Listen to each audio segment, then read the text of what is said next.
welcome. I am Jim Stanford, economist and director of the Center for Future Work, our labor economics think tank based in Vancouver and one of the partners of the Elbows Up project. I've got it all going on here today, folks, partly because it's Halloween, partly because of our webinar, but also partly because of this game happening tonight. I'm 100% Canadian. I've got my hockey jersey. Okay, that, believe it or not, I bought at the Hudson's Bay Company, another Canadian icon, sadly victim of global restructuring. I got my Blue Jays cap, my flag. I've got my maple syrup. I got everything Canadian here in honor of our project, which is called the Elbows Up Project, where a whole coalition of national organizations came together because we all recognize that the dialogue around Trump's attacks on Canada and how we respond was being steered in one direction by the power of the corporate lobbyists who obviously have our prime minister's ear, and desperate and important need to bring great people, great ideas, great thinkers, great movements together to think about how we fight for a different vision of the Canada that we all want. So that's the genesis of the Elbows Up project. I do want to start by acknowledging that I'm joining the webinar today from Vancouver, from the unceded traditional lands of the Squamish, Musqueam, and Tsleil-Waututh First Nations, express our collective solidarity with the struggle of all Indigenous people for self-determination and fairness. And also in this moment, in this context of our movement, all of us have to know and appreciate that the fight for Canadian sovereignty has to integrate fully and respect and prioritize the struggle for Indigenous rights, and they are not in competition here. They have to be one and the same, or we will not win. So thank you very much, everyone, for joining us. We're going to have a great session today. I want to just give a bit of an introduction to the Elbows Up project and how it is that we got here. So I'm going to just put up a couple of slides just for illustration purposes here. And hopefully that's coming through okay. The Elbows Up Economic Summit, it's a project involved the summit itself, which occurred in Ottawa on September 15th, but some follow-up activities as well, including this webinar. I want to pay respect and thanks to the 8 national organizations that came together very quickly to co-sponsor the summit and everything else that came after it. In particular, to the Canadian Centre for Policy Alternatives, Canada's main progressive think tank, which basically hosted the summit and has provided the main leadership and logistical support. So thank you very much to all the team at the CCPA. Our center, of course, the Progressive Economics Forum, the Council of Canadians, the Elbows Up for Climate initiative that we'll hear from David Miller today, the Pledge for Canada initiative that Alex Himmelfarb and Charlie Angus and some others got going earlier this year, the Care Economy team, a group of feminist economists emphasizing the economic importance of care work, and the C40s Center, where global civic leaders are fighting for sustainable investments in infrastructure and energy. These groups amazingly came together in about 2 weeks, and I've never had an experience where everybody I asked said, yes, we must do this, I'm in. And it shows the shared worries and concerns and sense of urgency that we all feel. We published an extensive fact book in August before the summit that identified some of the major challenges facing Canada's economy over and above the Trump attacks, or that kind of shaped how we responded to the Trump attacks. I think that's a useful resource. Please check that out. We had the summit itself in Ottawa. We had some great panels on the history of the struggle for a sovereign Canadian economy, and the role of renewable energy as a driver for economic growth. That's Chris Henderson there from the Indigenous Clean Energy Collective on the panel, and Brendan Haley and others. We had a panel on cities and housing and communities. Valerie Plante, the mayor of Montreal, she's in her last couple of days as mayor, but she made time for us. Whole panel on industrial policy and how do we protect Canada's key industries, including Angelo Di Caro, who you'll hear from today. Kaylee Thiessen from the Canadian Shield Institute had a great presentation on how do we measure Canadian content in industries, and her approach is recognized in a chapter in our new compendium. A session on the care economy with Marjorie Cohen that you'll hear from. And then we concluded with a panel on doing big things, sure, but we have to do the right things and we have to do it right. And on that score, we had Alex Himmelfarb, the former clerk of the Privy Council, who knows all about getting things done, join us to stress the importance of accountability and full and informed consent for Indigenous nations, respect for environmental and labor standards. That all has to be part of how we build big things in response to Trump. Now, yesterday, we published a compendium, Elbows Up, a practical program for Canadian sovereignty, which includes 20 written submissions from different authors in the summit and some others who attended the summit. And I think that's a great resource. It's a whole book. And so for folks who are thinking about how do we put these arguments into the brew in the coming weeks, please check that out. All of this material is available on the Elbows Up website. So just go to policyalternatives.ca/elbowsup. And that's where you can see the compendium, the fact book, and other resources and materials. And that is where we will post the recording from this webinar. So that's just a bit of highlight and background to how we got here with this project. I'm very grateful, as I mentioned, to the CCPA for being our kind of lead host for the event. And now I'm very, very pleased to introduce Peggy Nash. Peggy Nash was known to many of you as a union leader, a member of parliament, and now she's the executive director of the CCPA. She and I co-chaired the summit in Ottawa. It's always a thrill to work with you, Peggy. Thank you for your voice, and Peggy is going to host our conversation. Take it away, Peggy. Thank you. Thanks so much, Jim, and thank you for your leadership in initiating the Elbows Up project and bringing us all together for this important movement.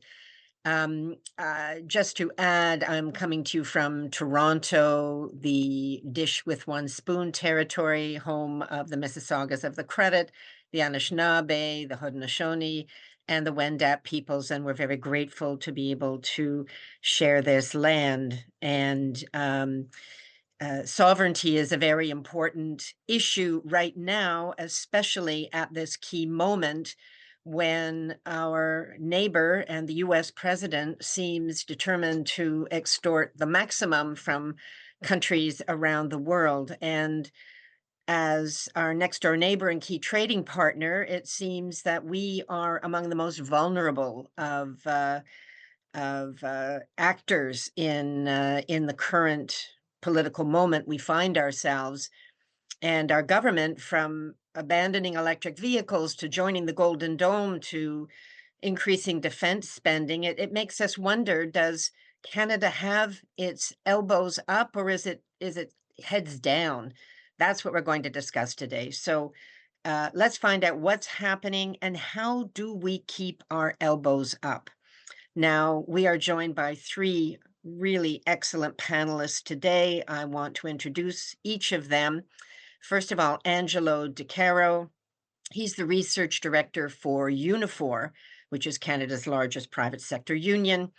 Marjorie Cohen. Marjorie is a feminist economist, longtime expert on the care economy, and a leader in the care economy field.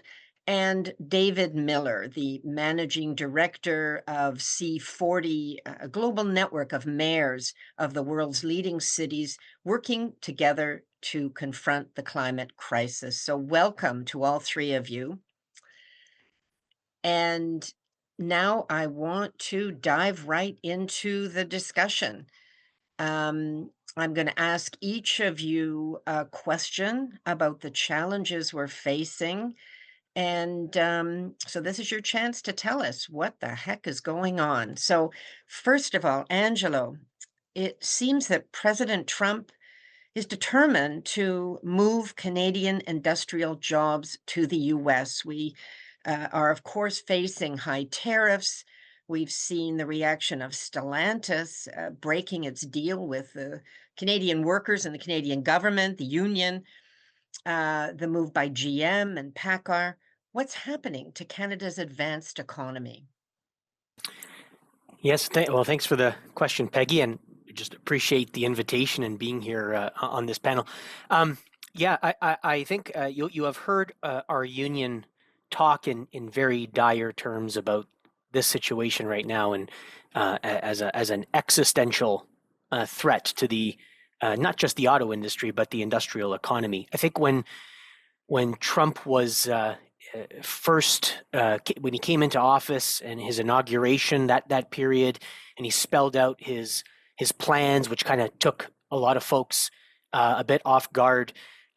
He made no bones about this disdain for our country, is real or imagined threats of annexation. But I think we ignore the underlying strategy here at our own peril, because he said, I reflect back in January when he said, no, I don't think I'm interested in using physical force to get Canada to join the U.S. We're going to use economic force. And people laughed, and then they kind of snickered. And 9 months in is precisely what's going on, in fact, right now. This tariff attack that has, as you're right, disproportionately affected Canada, just given how close our relationship is and how interdependent our economies are together. It started off with a bang, and it threw markets into a turmoil. And then he kind of backed off, and the administration backed off, and people said, "Oh, maybe he doesn't mean to do these things that he's doing." I can tell you, we follow this very closely. Every day, every week, some new development on the tariff strategy. This has turned from a bang into a surgical assault on the Canadian economy. Everything being done meticulously to try and drive investments out of Canada into the U.S. This is not the act of a raving lunatic. This is a very strategic effort to try and move investment. You've mentioned a few very top of mind, very, very damaging announcements that came out. We knew that there were going to be some dominoes that would fall. They've fallen in the auto sector, but they've fallen in the forestry sector. We've seen announcements for pulp and paper and sawmill closures. We've seen this in metal fabricators. We've seen this in the steel industry. It's not happening in one fell swoop, but it never was going to. This is a slow dismantling of some of the most value-added downstream industries that we rely on and communities rely on. And it deserves a full response from our government that has done some good things, but has backed off on others. So there's a lot to say on this, a lot to do, and hopefully we can get into it more in this conversation. Thanks, Angela. Wow, a surgical assault. That's a great way to describe what is happening. We will get into this. Now, I want to turn next, though, to Marjorie. And we keep hearing, it's in the media almost every day, that this is going to be an austerity budget. Are we already living in austerity when it comes to our social programs? I think this is an important question because we are. And of course, things can get very, very much worse. We're used to, in Canada, thinking of us as being better with regard to social programs in the United States, but we often aren't.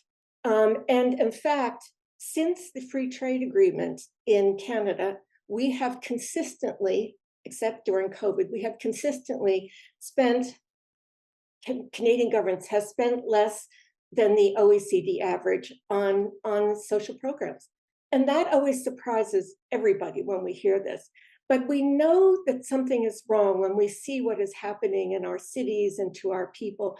And when we see what's happening in healthcare, where so many people don't have access to a doctor or a nurse practitioner, where we have shortages of nurses, of personal care workers, and also in education, where students are paying so much more and having a less ability to be able to get into university. So it's very, very serious in these sectors, not to mention people in poverty who haven't had their living standards improved very much anywhere in the country. And even when we've had good programs like the childcare program, most people can't access it because it doesn't have enough money.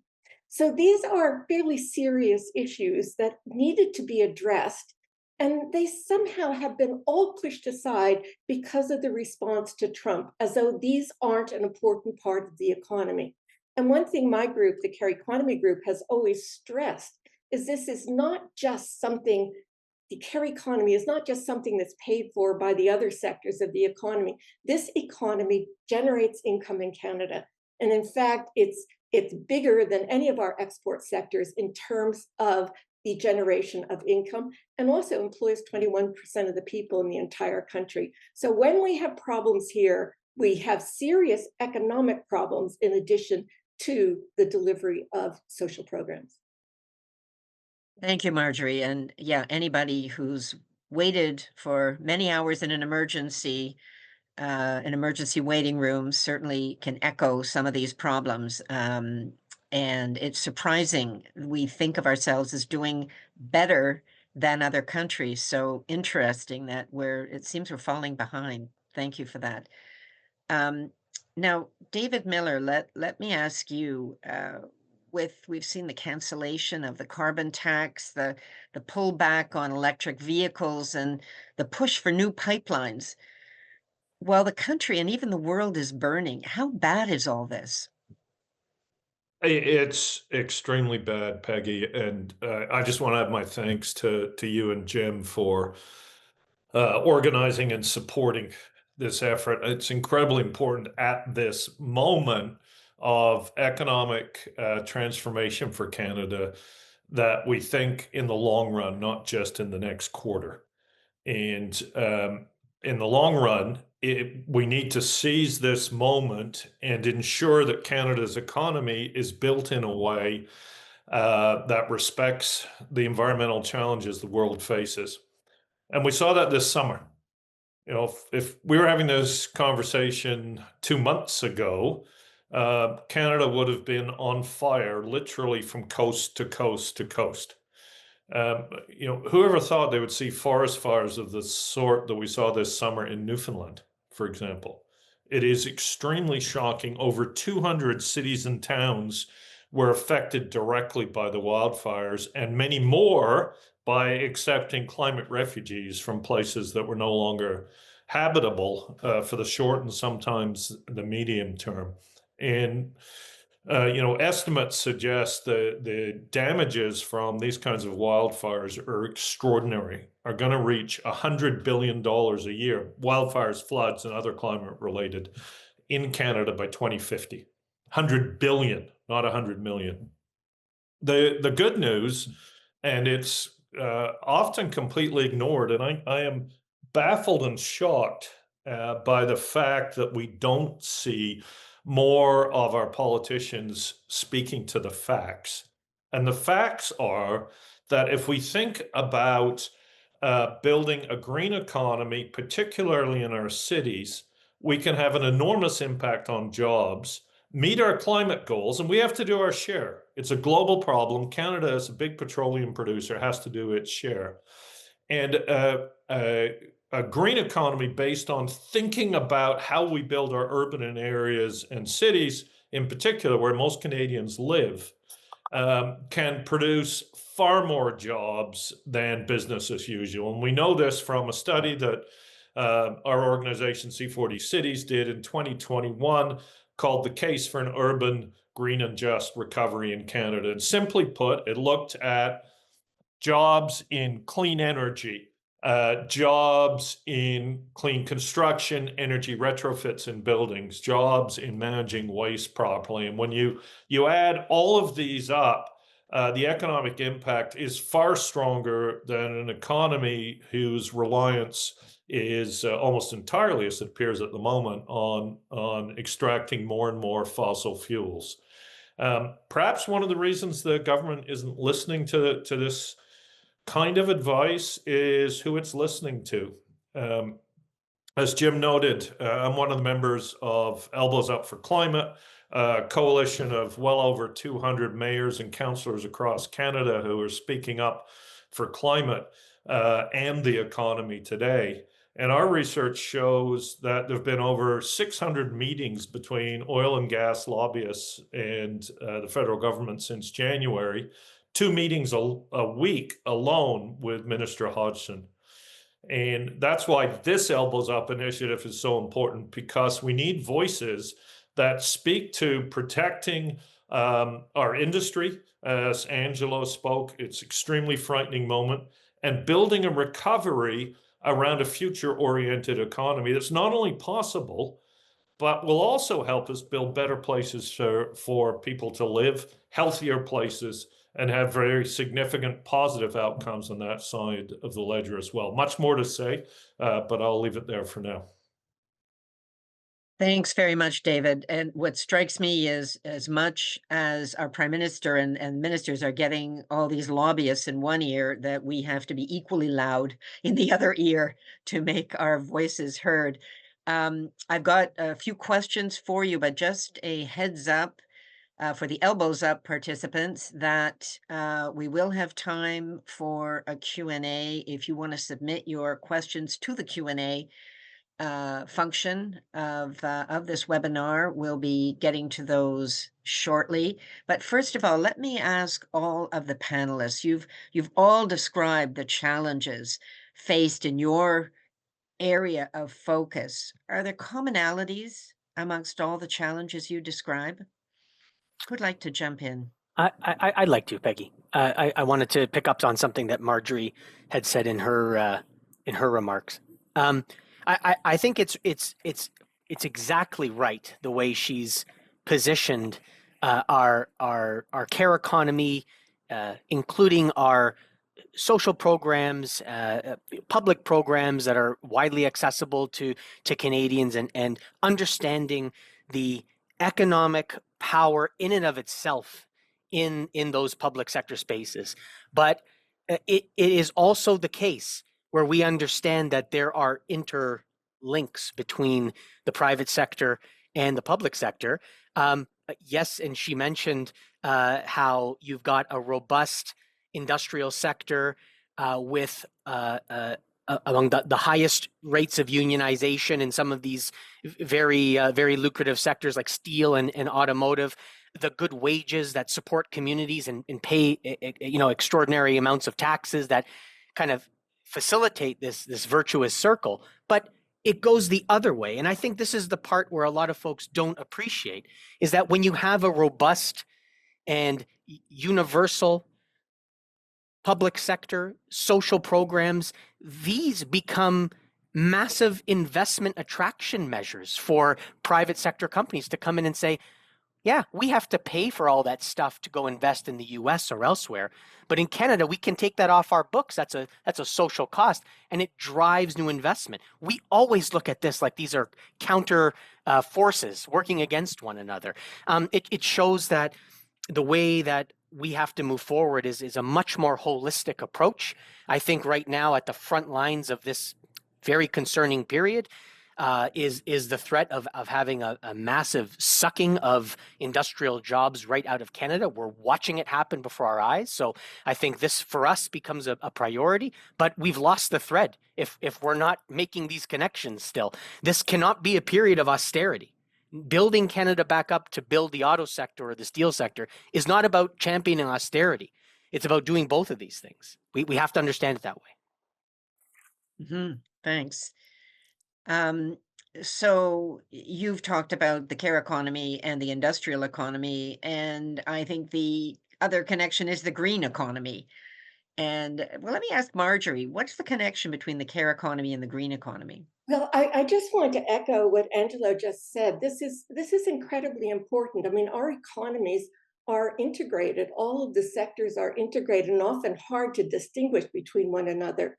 The one thing I would say about the care economy is probably growth and development in that area is probably more benign than any other sector of the economy on the environment, with the exception of the hospital sector and, of course, pharmaceuticals. But these are people giving care to each other, and these are people doing this kind of work. So the whole issue of employment is absolutely critical, and we can't do without any particular sector. That was one of the devastating things that happened with the free trade agreement, the first one. We lost a lot of our manufacturing sector, and we knew this was going to happen, and it didn't have to happen, but it did happen because we had a free trade agreement. So we need manufacturing, we need resources, but whether or not we have no conversation about that now. The only conversation is how much more we are going to extract, rip out of the ground, and ship out to another country, and that is primarily what is being looked at now as the way to develop Canada to have a secure future.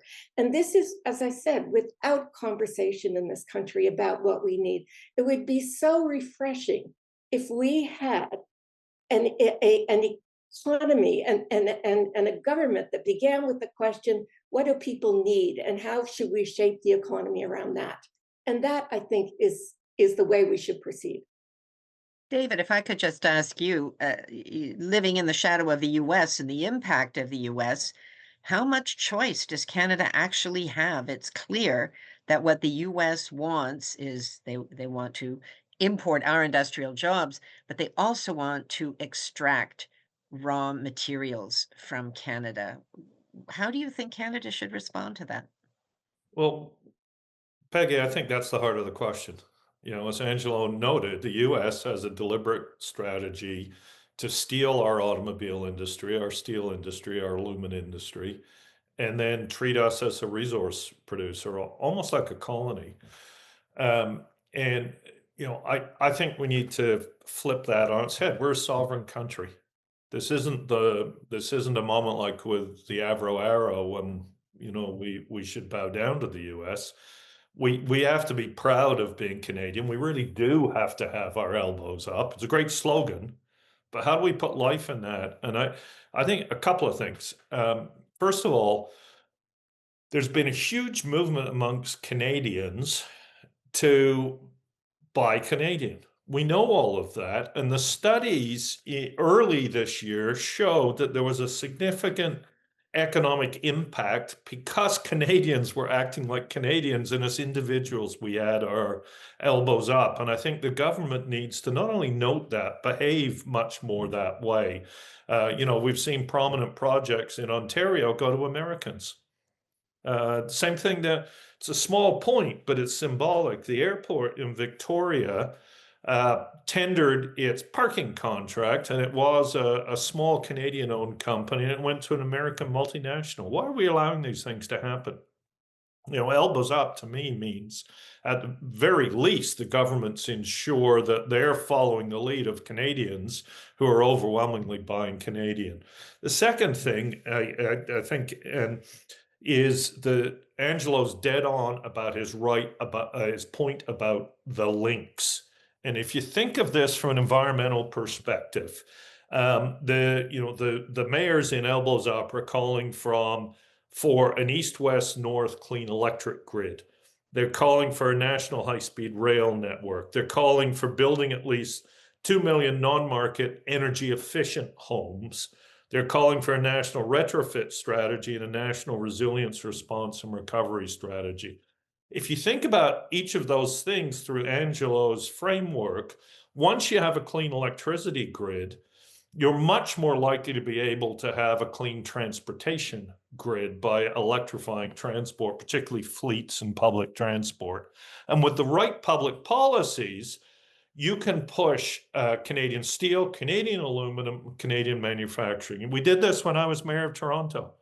You know, our contracts for new subway cars and new streetcars, each of which was over $1 billion, ensured that they were built in Canada to use public funds to create jobs in Canada. And if you start from the right environmental perspective, particularly around cleaning the electricity grid and therefore being able to have clean electrified transportation, you can have a positive synergy in creating or expanding Canadian manufacturing industries and Canadian jobs, and also significant health benefits from the corresponding lack of pollution. There are lots more examples, but I think they start with Angelo's point of, let's look where all the links are. Start from that perspective. For me, that starts up with saying, this is about Canada, and our governments need to lead in the same way that Canadians are in their personal lives. Becky, Yeah, can I jump in? Can I jump in and respond to that? Go for it, Angelo. Okay, this is great. I want to draw a connection between both Marjorie's criticism on free trade policy and then and David's point about making these linkages. And I think that historical example of the city of Toronto procuring subway cars at a Canadian unionized Thunder Bay facility is very telling. And I'll tell you why. That happened in a moment that predated some of these next generation free trade agreements that were designed to throttle government's ability to do exactly what David did when he was the mayor of the city of Toronto. They've evolved to the point where the private corporations, other governments want to stop that policy space from existing for governments to do that. And Canada has been worse for wear. Fast forward 20 years, and we are still having these discussions right now in the city of Toronto about where new public transit vehicles should be purchased. The difference is now it's a more complicated conversation because we are tied about how we do it. You got to get a little bit more creative with how you do it. It creates political problems with it. This is an example, to Marjorie's point, about we need all of these policies, trade policies particularly, to be integrated with the strategy we're trying to advance. And I am very concerned when I hear words like we need to diversify trade. Of course we do. We are overly dependent on the US. But if that ends up being code word for we need to dust off the playbook of all of these really bad free trade agreements that cut a lot of policy space away from our governments to do smart things, we are going in the opposite direction. And we are at an inflection point on that right now. Everything has to be coherent. This sort of broader industrial strategy has to incorporate a lot of coherent policies. We can't have some off on one direction, others going backwards, some going forwards. It is a critical moment for this right now. So. Thank you, Angelo. Just a reminder to participants to add questions to the Q&A. Really complex situation, and yet not complex at all, because really it's a question of, do we have a sovereign country or not? Can we stand up for Canada or not? Now, as we lead up to the federal budget, we're hearing a lot of chatter and headlines about deficits. We have to be careful about the deficit. How much does the deficit matter? And should reducing the deficit really be the priority for Canada right now? Well, I'd like to jump in on that one, but first I want to say something about David Miller's point about electricity and clean energy. It's so important, but if we go the route that the government wants to do now with LNG, you'll find all that new electricity is going toward gas productions, and something horrible is happening there. This is happening in Vancouver now. So we really have, this whole point of integrated policy is incredibly important. Clean electricity is crucial if we are cleaning up the economy, but not if we're using it for gas exports. But on the issue of the debt and deficit, this has always been the way that the banks and the business sector has disciplined the economy, disciplined people, disciplined labor, that you keep the deficit low. Canada has a very low deficit compared to others. It's 1.6% of the GDP. Here, compared to the US, 6.9% of their GDP. And we have among the lowest taxes also of any country in the G7. We're the second lowest of all the countries in G7. So we have lots of room to tax, to spend on the things that we need that make life better for people, and that to generate an integrated domestic economy. And I think that is the point that we kind of all recognize as being incredibly important. We're not in the Washington consensus where international trade is the only way to develop an economy. We have our own economy now. In fact, over 70% of the economy is domestic. We've got to build on that, use these things here. Thank you for that, Marjorie. Yeah, I think that's a key point. I do want to turn to the questions because we have dozens of questions. It's interesting, Tony is saying, the fundamental problem is that Canadians don't have pride in Canada, but I think that was pre-Blue Jays. I think that is changing. Maybe I'm wrong. One of the early questions great again, yes. one of the early points is about democratic media reform. We're relying on all the American big tech firms online. Should we have a Canadian public service to displace them? Anybody want to jump in? I don't know who wants to take on Meta or any of these folks. Any I takers? think we're afraid we'll all be shut down if we do. Well, I'll say one thing. I think we have at least the workings of an approach to address among the myriad problems with U.S. Goliath media firms, online media firms. Holding our Canadian broadcasting media ecosystem intact has been a success story, even though it's very clunky and very difficult, but it is still there. And we've guarded that against pressures through previous rounds of free trade negotiations. So we can build through that, I think. And we also had a very intelligent policy in the digital services tax to try and hold these companies to account and pay their fair share. If the first foray into the question of what is to become of the Canadian media sector is watching us dismantle quickly a policy to then get the privilege of continuing to talk with Howard Lutnick, we are certainly going to have to get both elbows up on that one, because that was a misstep, and we can think big, but we're also in defense mode right now. So I would say that. Here's a good question. Why can't we have a Canadian auto industry? Is that one for me? Okay. I think it might be for you, Angelo. Well, we have a Canadian auto industry. We've had one for over 100 years. I think I take the point to be, it's an industry that is mostly dominated by foreign capital in the form of U.S. or European, in the case of Stellantis, or Japanese automakers. So that's a point well taken. And I also was kind of cheating, and I was scrolling through some of the questions too, Peggy, and I saw one about the there's a question about the Auto Pact and other pieces to this, and why can't we have a Canadian-owned car company, building cars? And it's a very complex question. I think it does root back in the 1960s, where decisions were made to develop an integrated cross-border industry. In this case, 60 years later, we can look back and say, boy, yeah, that really had the U.S.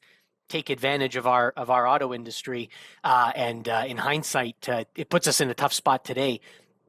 But for most of those 60 years, this was an exceptional success story of a managed trade relationship where Canadian auto industry was growing. We became the fourth largest automaker in the world at one point because of the rules of the Auto Pact. So we'll take the 60 years of progress. We're going to look at today as a bit of a different situation.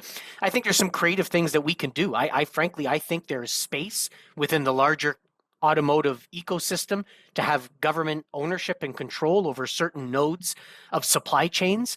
I think we can use creative tools to hold companies to account and force companies, if they want to sell cars here, they're going to have to invest and build cars here. And there's showings that has been successful, in somewhat from policies enacted through the federal government in response to Trump. I think there's a lot we can do, but I think there's a lot of stuff that's not practical in that conversation. So we have to have deeper conversations about how this will work. And the last thing I'll say is I just hope for all the folks watching right now, and I heard John Baird say this on CBC Radio today, so I'm just saying this in case he's listening. I have no idea if he's on this call, but Trump is not taking back automotive jobs. He's not taking back anything. These are our jobs. We've had auto jobs in this country far longer than we've traded this deeply with the United States. So don't fall into the trap that somehow this is coming back to the U.S. This is ours. He's taking it from us. And that's how we have to understand how we formulate our response. Peggy, can I just pick up on that? Sure. Because it fits, I think, with a lot of the theme of our view from the urban perspective and building a strong green economy, which is far more productive in terms of jobs than one that solely relies on fossil fuel extraction. Canada is the world's 9th largest economy. and Angelo just pointed out the strength of the auto sector historically. And I think sometimes our business leaders act a little bit like they report to the United States, perhaps because most of them do. And I think it's incumbent upon us at this moment, look at the auto industry. What could government purchasing policies do to support Canadian final assembly plants? What could city regulations around fleets do? Cities regulate taxis, including electronically dispatched taxi services. Cities regulate delivery fleets. What if those regulations said they had to be made in Canada or made in Canada EVs, for example? There are very strong things we can do if we start to think, you know what? We're one of the world's biggest economies. We're not that much smaller than the big European countries. Yes, we're smaller, but we're order of magnitude similar.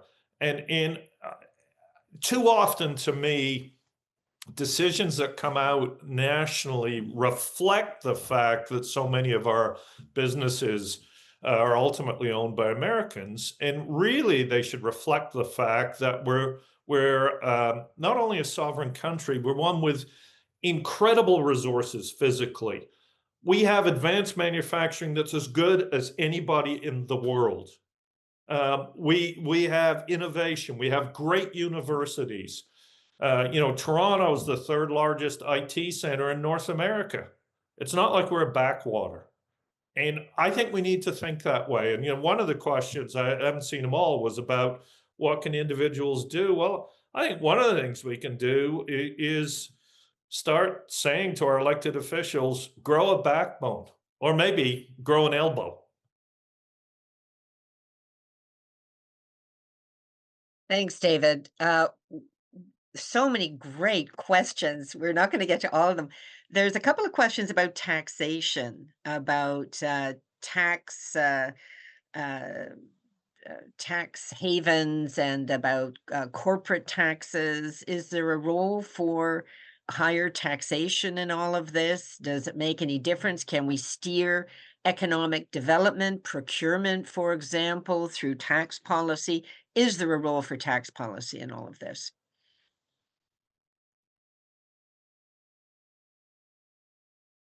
Anybody? Yes. I can speak to this.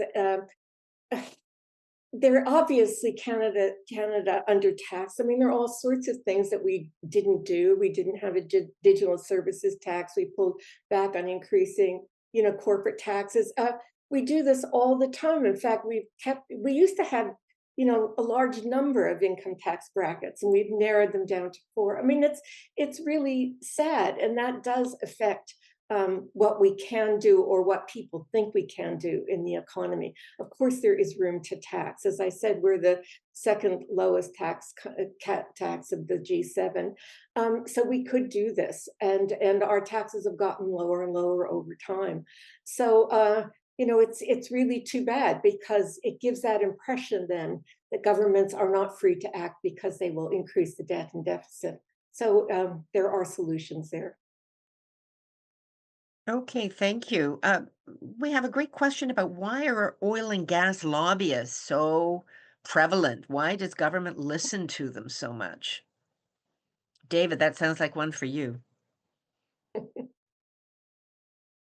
Well, they didn't lobby the city of Toronto all that much, so I don't have experience directly with them, but I think maybe I'd look at it more broadly. The industry in the case of city governments, there are a variety of industries. Uber heavily lobbied my successor, John Tory, for example. The development industry lobbies, and I think the lobbyists make the case that jobs of high-paying, good jobs, sometimes unionized, are directly dependent on a particular policy issue, and it opens the door. And I think at this moment in Canada, the Carney government's particularly concerned about relationships with Alberta. So I think it's inviting them in. But the problem with all of this is jobs of the future don't have a lobbyist. So the jobs we could get with a smart EV strategy that included around delivery vehicles, included significant purchases from Canada Post, for example, to help establish a market. Nobody speaks to that, and it becomes a one-sided issue, and I think it's really unfortunate part of the system. And then you add to that, of course, some political parties are very invested in their fundraising in certain industries. We see in Ontario, Premier Ford's government constantly giving sweetheart contracts to people who funded it, and you get both the honest side of it, if I can say that, where companies have far too much influence, and the less ethical side, where it's based on fundraising, and you see both of these things.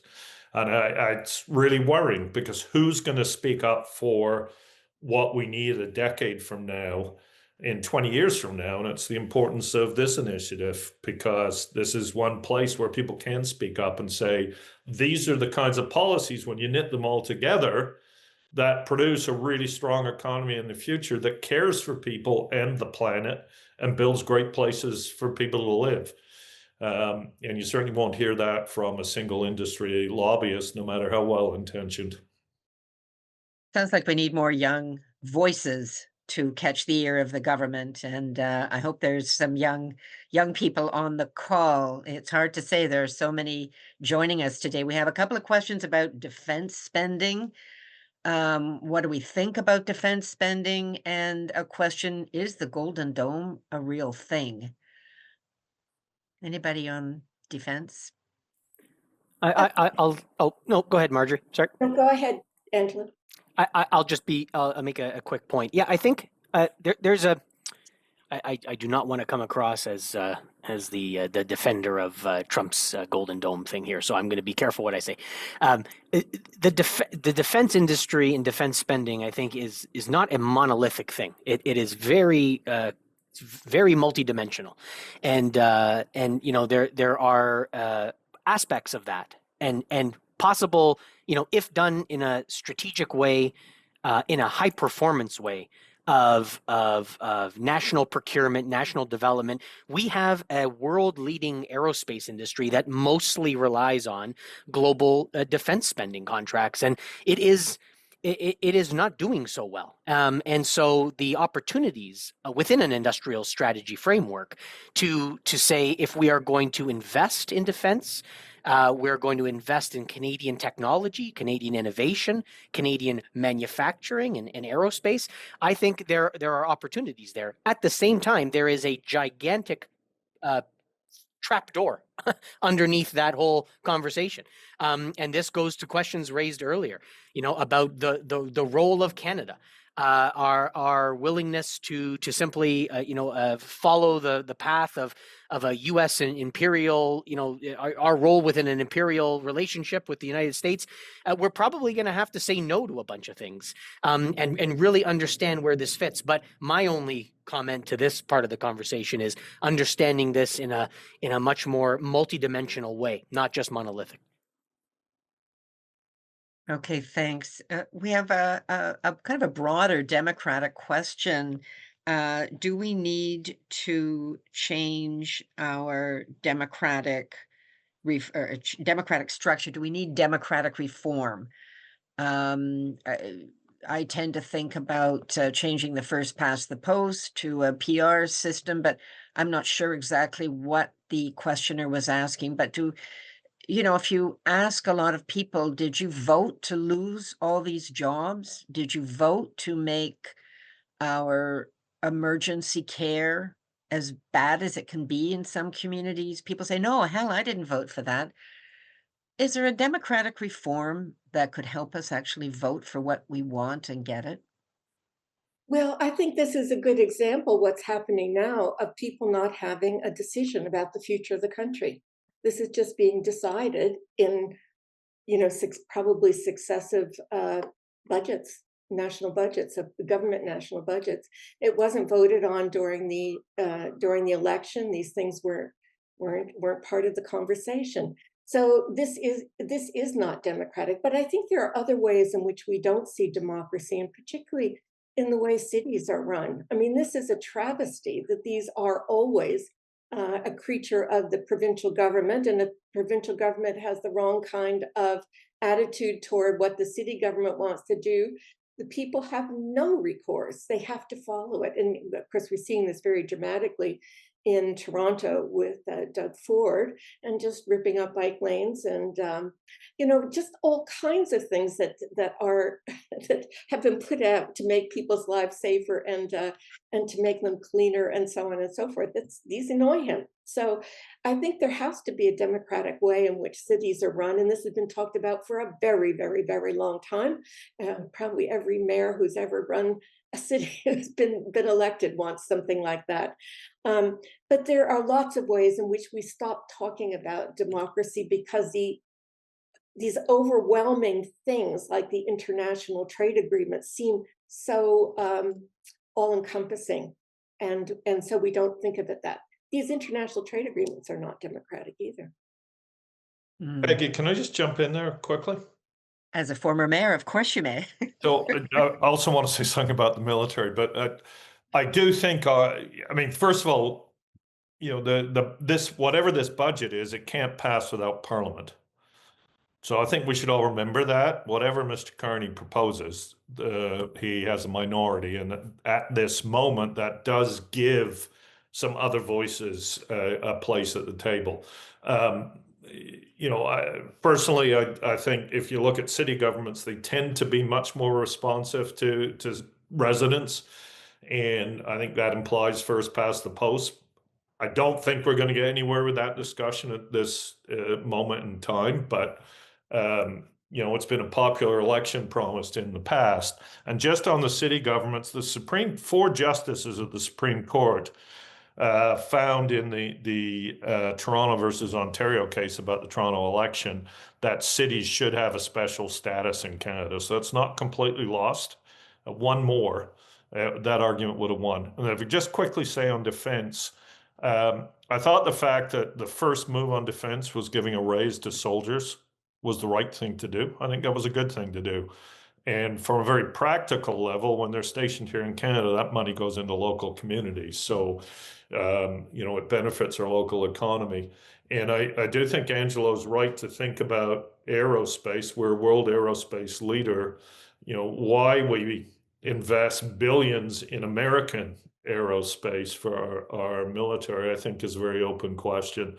And for me, if I was Mr. Carney, I'd be saying no Golden Dome. Every time they give Trump something, we get nothing back. Why are we giving him anything? It's a ridiculous project, massively expensive, probably will make us less safe.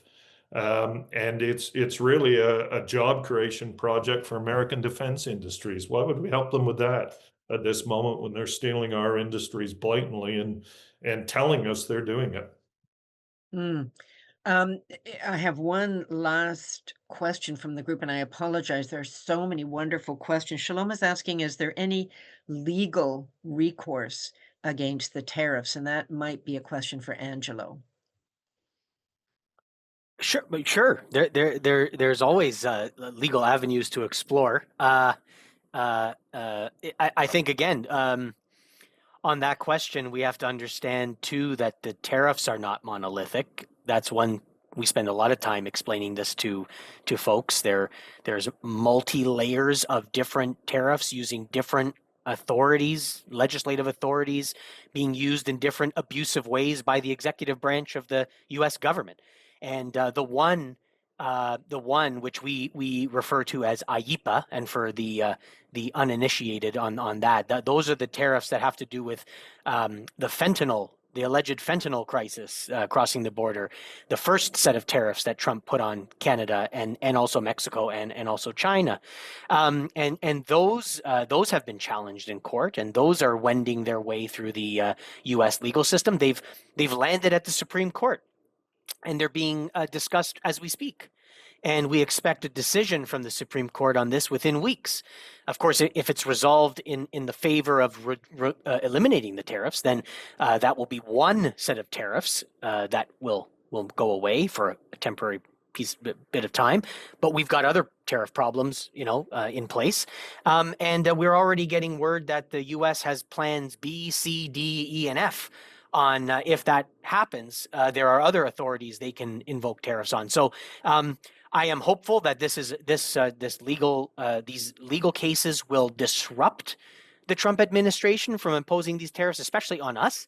But I'm not gonna hold my breath on whether this is gonna give us full reprieve. This is gonna have to be negotiated. I think it's gonna be us holding down the line, holding the fort, so that we get through this. We don't need a bad deal, and that's got to be the way forward. So. Okay, thanks, Angela. We are just about out of time, but we're going to do one quick lightning round before we wrap up. In the face of corporate demands, pipelines, cutbacks, etc., how do we compel our Prime Minister to genuinely keep his and our elbows up? Lightning round. David, we'll start with you. We speak up, we organize, we resist. It's always been the same. People's voices matter enormously now, particularly around a clear agenda, as has been discussed here. And I'd help friends in the US organize around Democratic politicians in key races next time as well. I wouldn't go to the US, wouldn't spend any money there, but maybe it can help phone call, because that dynamic's going to change things too if there's a flip of the House in the midterms. Okay, lightning round. Marjorie, to you, and then Angelo. Yes, I think when people understand what austerity is going to mean, and how people are going to lose their jobs, and how people are going to lose the resources that we need in order to have everyday life fun, that can be the basis for objecting to what this government is doing and the direction it wants to take Canada. Great, thank you. Angelo, last word.